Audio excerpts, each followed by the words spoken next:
Good evening, everyone, and welcome to the new Midlands Arts Centre.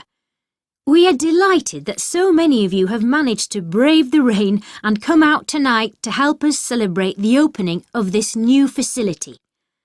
I'm here to tell you a little bit about the complex itself and show you what is on offer here. But first, a little background. It was well over 15 years ago now that the idea was born to create a centre of drama, music and art that would attract visitors from the local area and beyond. Our aim was to provide a place of entertainment for the whole family, which would also offer education and training opportunities to performers and artists from around the world as well as the local community. With the help of local businesses, we aim to offer annual grants to up-and-coming artists who might otherwise be unable to fulfil their dreams.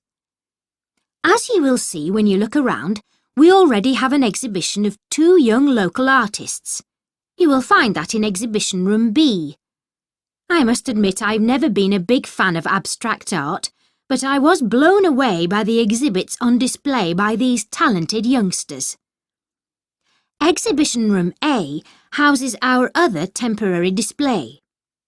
This one includes sculpture made from recycled objects and a collection of film posters from the 1970s and 80s, a must for any film buffs out there.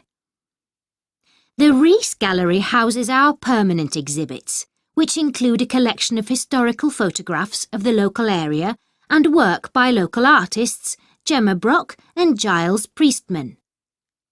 There will be guided tours every 15 minutes throughout the evening.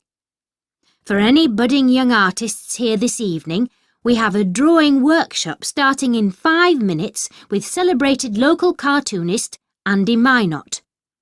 Andy will be sharing some techniques for creating caricatures and showing some of his most famous works. You will find Andy at the back of the Rees Gallery, and all under 16s are welcome. There are many other events taking place this evening, but I haven't got time to go through all of them. Your programme will give you details. I've just picked out a few of the highlights. Later in the evening, there will be a performance from the Midlands Youth Band and Dale Park Youth Choir. This is the first time they have performed together, and I can guarantee that it is not to be missed. They are performing tonight in the Gilbert Theatre at 7 p.m, but don't worry if you missed that one. They will be on again at 8:45 p.m, this time in the studio. Be sure to get there in good time.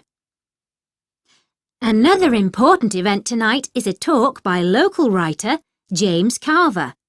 He'll be discussing his series of historical crime novels and reading from his latest book, The Secret Stone.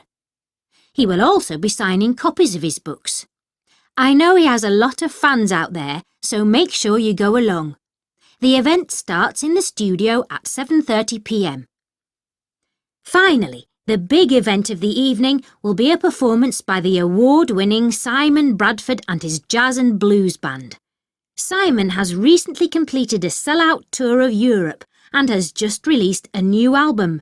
And we are delighted he has travelled all the way from his home in Canada for tonight's performance. His show and album have received fantastic reviews and I really can't wait for this. Be sure to be seated in the Moffat Hall in good time for the show. It starts at 9 p.m. and will be the final event of the evening.